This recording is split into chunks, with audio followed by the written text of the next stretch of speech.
The pack did not shout when they rejected her. They did not need to. Their silence was enough. Elara stood in the middle of the Frostville courtyard, her hands folded tightly in front of her to stop them from shaking.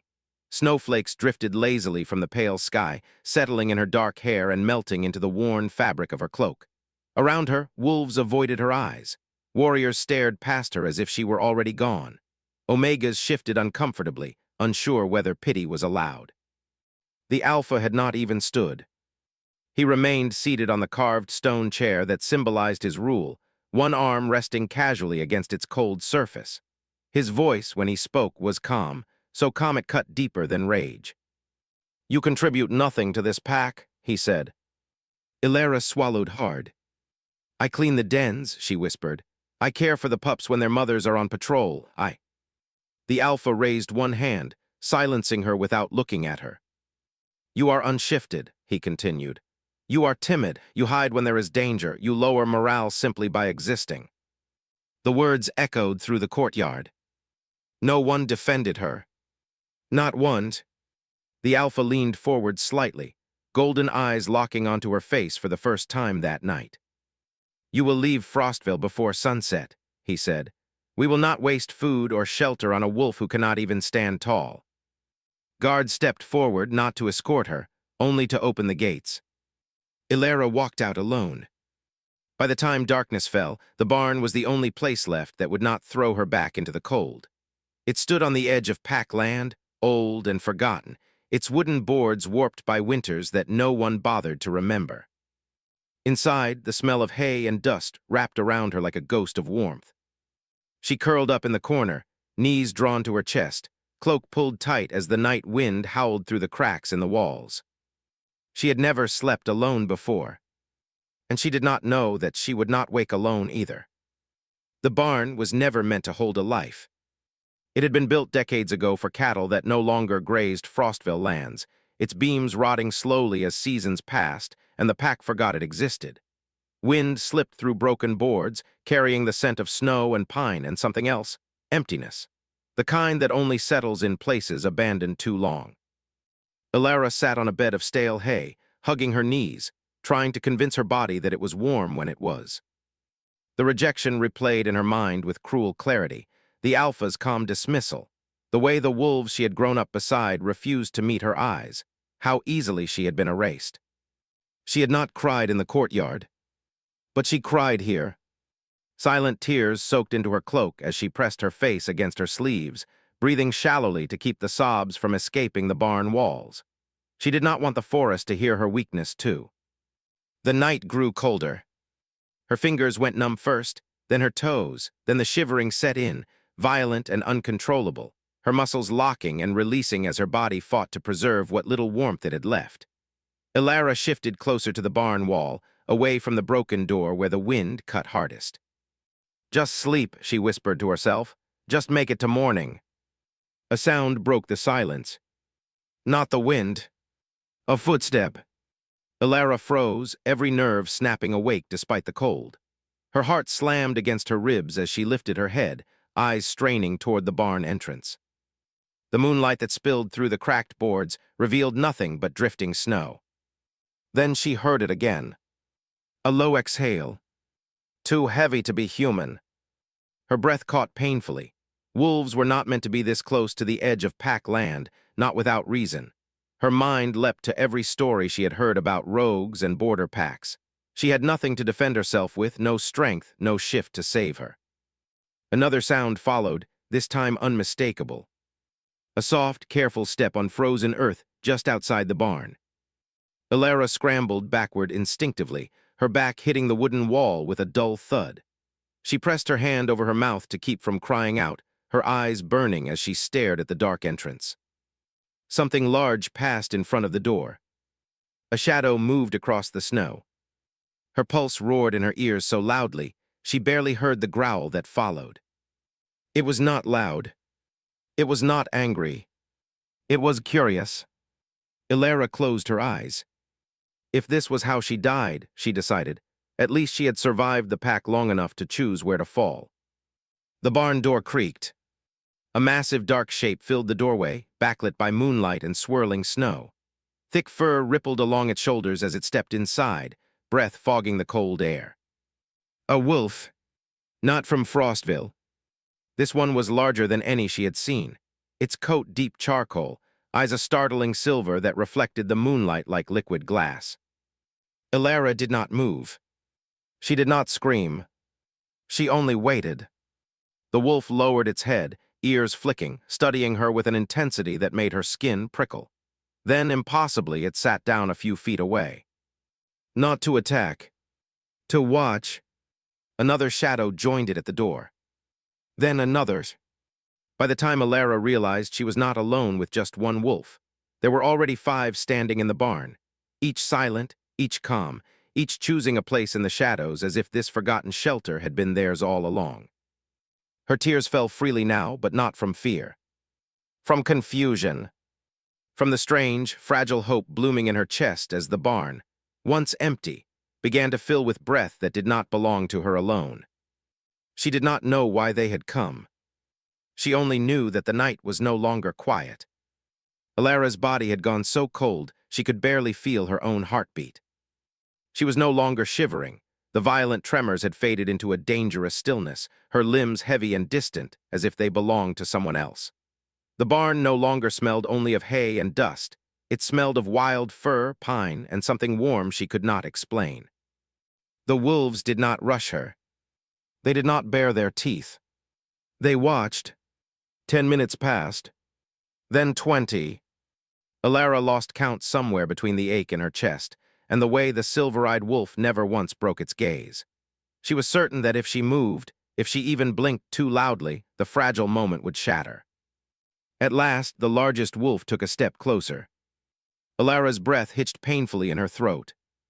It moved slowly, deliberately, as if it understood exactly how thin the line was between terror and trust. When it reached her, it did not sniff her face or circle her in challenge. It lay down beside her, close enough that its fur brushed her sleeve. Warmth radiated from its body instantly, real deep heat that pierced through her cloak and sank into her numb skin. Elara gasped softly, the sensation so sudden it almost hurt. The wolf exhaled, a long, steady breath. Then it did something no wild wolf had ever done in her presence. It tucked its massive body inward, curling slightly toward her, creating a barrier between her and the cold seeping through the barn wall. Another wolf followed.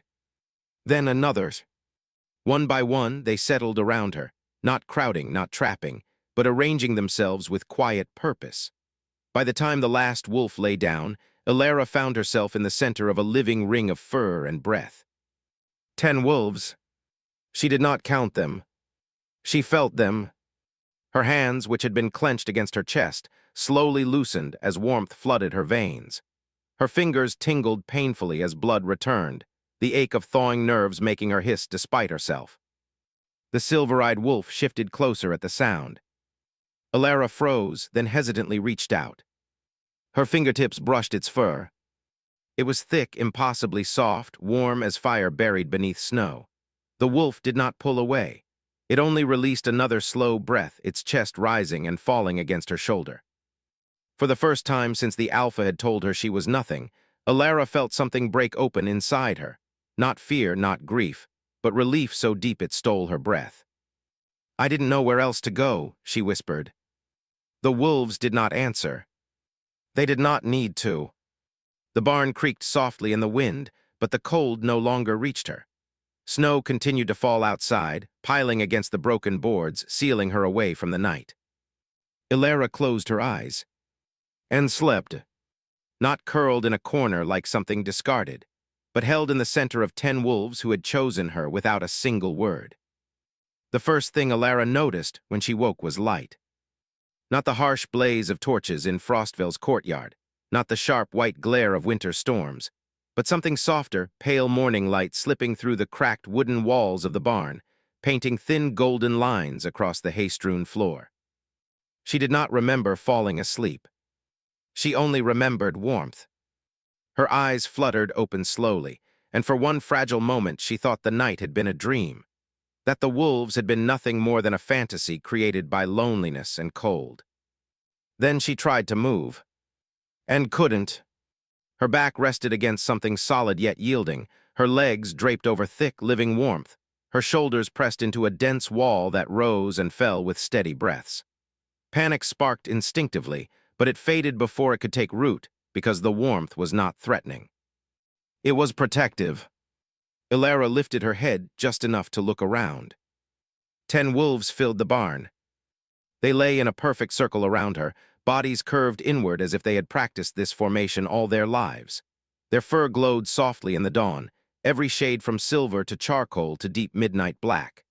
None of them slept deeply. Ears twitched at her movement, eyes opening one by one as awareness returned to the pack that had claimed her through the night. She was at the center, not caged, sheltered. Her breath caught a soft sound that trembled in her throat. No one had ever looked at her the way these wolves did, not with pity, not with judgment, but with quiet certainty. The silver-eyed wolf she remembered from the night before lifted its head. Its gaze met hers, steady and calm, as if checking that she was still here. "You stayed," Ilara whispered. The wolf's tail thumped once against the hay. Her chest tightened painfully at the sound. She pushed herself upright slowly, afraid to break whatever fragile bond had formed while she slept. The wolves shifted to make room, careful not to knock her over, their movements measured and aware of her fragility. The barn door creaked in the morning breeze. Beyond it, the storm had passed. The forest stood silent and white, branches heavy with snow, the world newly washed clean. Ilara wrapped her arms around herself, not from cold this time, but from disbelief. They were not Frostville wolves. Their scents were foreign, their eyes unbound by pack loyalty. They had no reason to care about a rejected Omega curled up in an abandoned barn at the edge of nowhere. And yet they had chosen to guard her. One of the wolves rose and padded toward the door, scanning the tree line before settling back into its place. Another moved closer to her side, resting its head lightly against her knee. Ilara's fingers trembled as she reached down to stroke its fur. "Why me?" she whispered. The barn offered no answer. But her heart did. For the first time in her life, Ilara did not feel like something that had been thrown away. She felt held, not by walls, not by rules, but by beings who had seen her at her weakest and stayed anyway.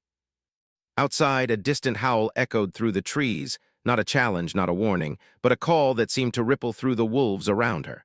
Their ears perked, bodies tensing slightly, but none of them left. They were not here by accident. And Ilara knew, with a certainty that made her pulse race, that Frostville had not lost something useless the night before. It had lost something it never understood. Frostville woke uneasy.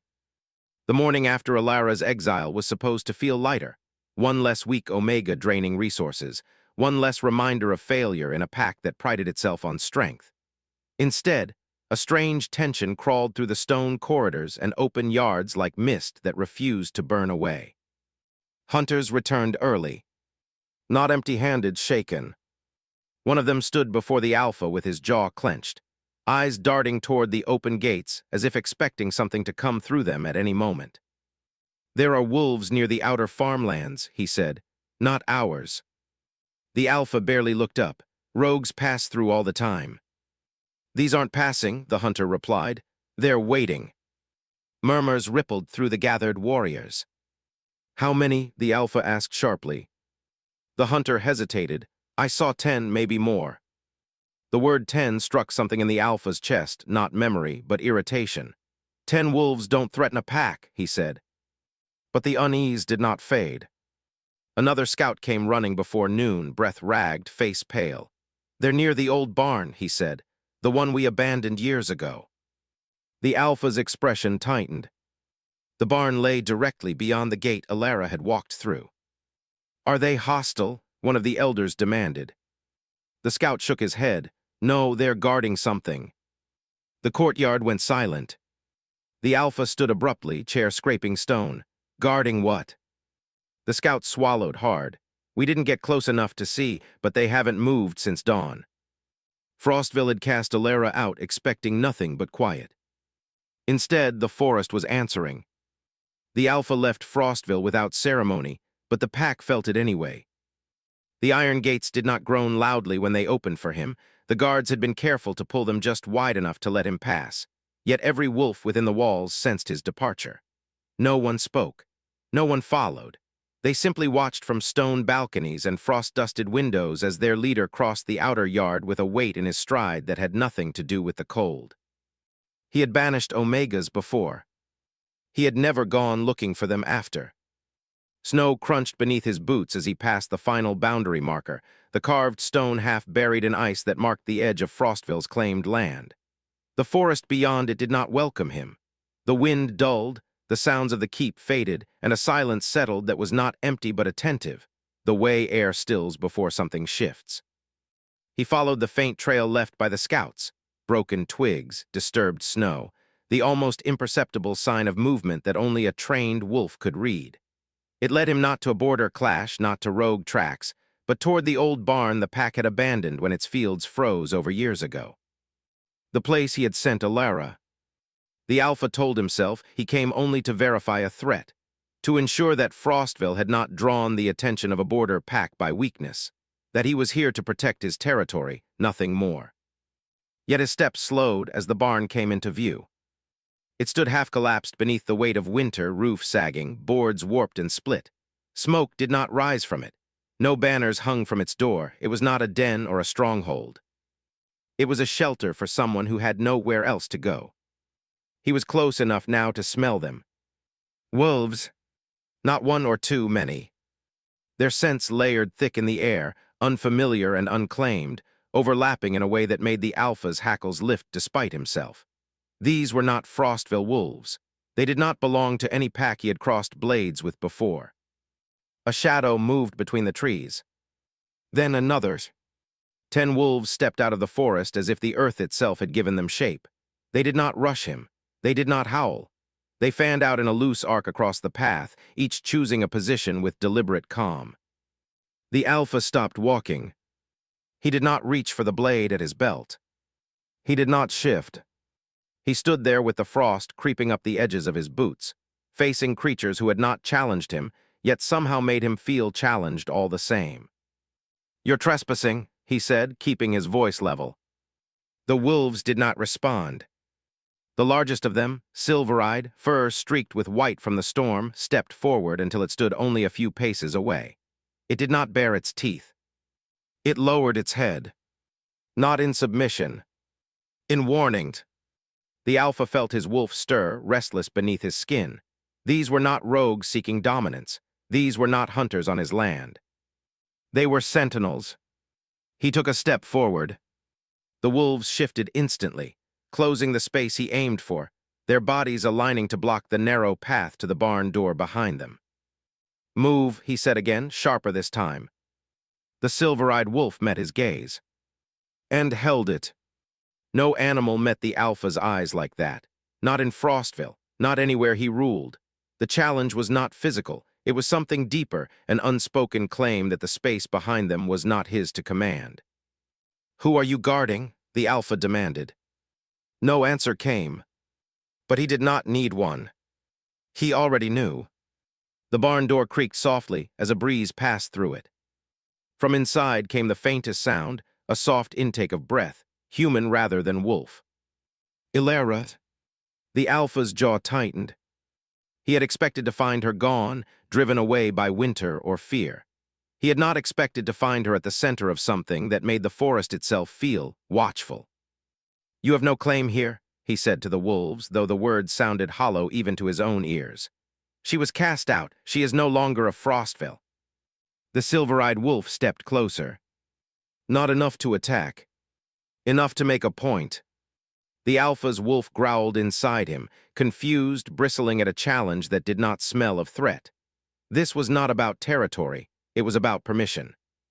He felt it then, the shift. Not in the wolves. In himself. For the first time since he had taken the Alpha seat, he was not certain that he was the one in control of this situation. The barn stood behind the wolves like a line already drawn. Whatever waited inside had been chosen by them. And they were not moving. The Alpha stood frozen on the narrow path, the cold creeping past the leather of his boots and biting into his bones, but it was not the winter that rooted him in place.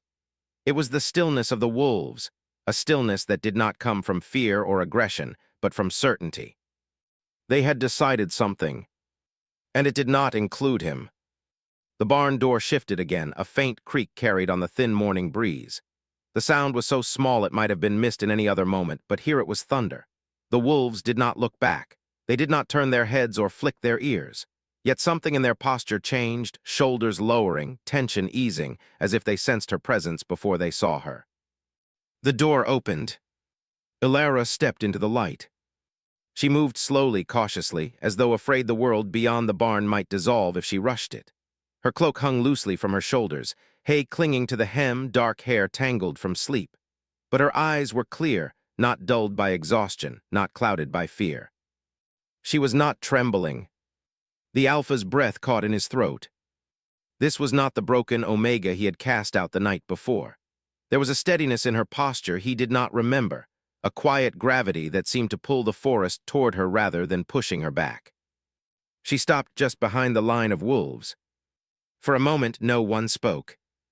Not the Alpha, not Ilara, not the forest. The wolves parted without being told.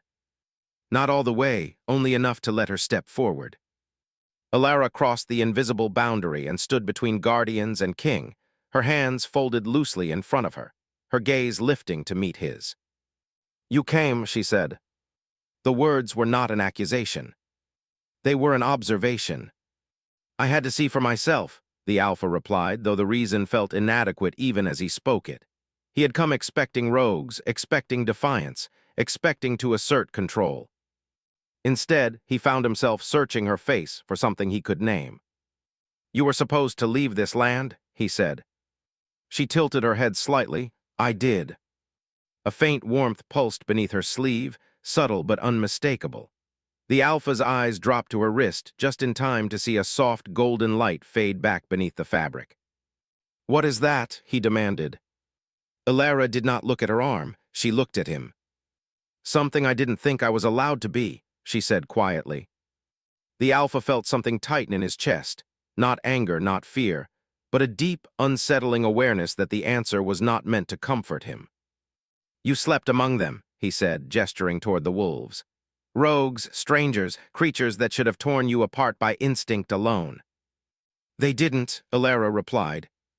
"Why not?" She hesitated just for a heartbeat, then answered. "Because they saw me."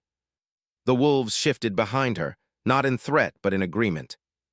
The Alpha had ruled Frostville for years. He had broken challengers, settled feuds, and bent rival packs to treaties they did not want. Yet he had never once felt so exposed as he did standing in front of the Omega he had dismissed as weak. "You were afraid in that courtyard?" he said, grasping for the version of her he remembered. "I saw it." "Yes," Ilara said simply, "I was." "Then what changed?" Her gaze softened, not with forgiveness, but with clarity. "Nothing," she said. "I was always this, you just didn't look long enough to see it." The words landed harder than any challenge howl. The Alpha opened his mouth to reply, to reclaim authority, to reassert the balance he had ruled by, but no sound came. Because for the first time, he understood something he had never learned how to name. Strength did not always roar. Sometimes it waited quietly until the world forced it to stand. The golden light flared faintly beneath Ilara's sleeve again, brighter this time, and the forest seemed to inhale. The Alpha bowed his head. He did not kneel, not yet, but the weight of his pride shifted, cracked, making room for something colder and far more difficult to carry. Regret. The forest seemed to lean closer when the Alpha lowered his head. It was not a gesture he had practiced. There was no ceremony to guide him, no council watching, no warriors standing behind him in silent approval. There was only the quiet weight of 10 wolves at his back, the abandoned barn behind Ilara, and the truth that had followed him from Frostville's gates like a shadow he could no longer outrun. "I misjudged you," he said at last. The words tasted strange, too bare, too simple for something that had taken years of silence to grow. Ilara did not answer immediately. She stood still, hands folded in front of her, the pale morning light outlining her figure as though she were carved from it. The wolves behind her did not move, but the Alpha could feel their awareness pressing in from every side. You told me I weakened the pack, she said quietly, that my presence made others smaller. The alpha swallowed. I believed that. And now, he looked up at her fully, meeting her eyes without the shield of rank for the first time. Now I see that you were never small, only unseen. The words felt like confession, not command. Slowly, deliberately, the alpha bent his knees and knelt in the snow. Not to challenge, not to rule, but to acknowledge. The forest exhaled. The wolves shifted, not in triumph, but in something that felt dangerously close to relief. Ilara closed her eyes for a moment, as if steadying herself against the weight of what had just happened. When she opened them again, the golden light beneath her sleeve glowed brighter than it ever had before. The news traveled faster than any howl. By the time Ilara and the Alpha reached the outer clearing beyond Frostville's gates, the pack was already gathering on the stone walls and wooden balconies, drawn by an unease they could not name. Guards leaned forward with spears forgotten in their hands. Omegas clustered together near the lower yard, whispering as they stared at the figures emerging from the forest. No one had ever seen the Alpha return from a patrol like this. He walked a half-step behind her. Not bound, not commanded. Choosing. 10 wolves followed them, their movements so synchronized it was as though the forest itself had taken shape. They halted when the gates creaked open, filling the clearing with silent presence, eyes reflecting torchlight in warm, watchful glints. Ilara stopped at the threshold. She did not cross immediately. Instead, she turned toward the pack, toward the wolves who had learned to survive by shrinking, toward the warriors who had learned to measure worth by noise. The Alpha stepped forward and knelt again, this time on the stone Frostville had carved to symbolize his rule. A gasp tore through the crowd. He's bowing, someone whispered. To her. Ilara lifted her hand, the sleeve sliding back just enough for the golden light to spill into the courtyard. It did not blaze. It glowed steadily like a heartbeat. I did not come to replace him, she said softly. I came because I was not meant to be alone anymore. The pack watched in stunned silence. They would tell the story differently in every corner of the valley, but it always began the same way. With a barn, not a throne, not a battlefield, not a sacred stone circle carved with prophecy, just an abandoned wooden shelter on the edge of pack land, its boards warped by winter and its floor layered with forgotten hay. That was where the Frostville pack lost what it thought was weak, and found what it had never known how to see. After the morning Ilara walked back through the gates with 10 wolves at her back, the pack could not return to its old shape. The Alpha still ruled, but the sound of his authority changed.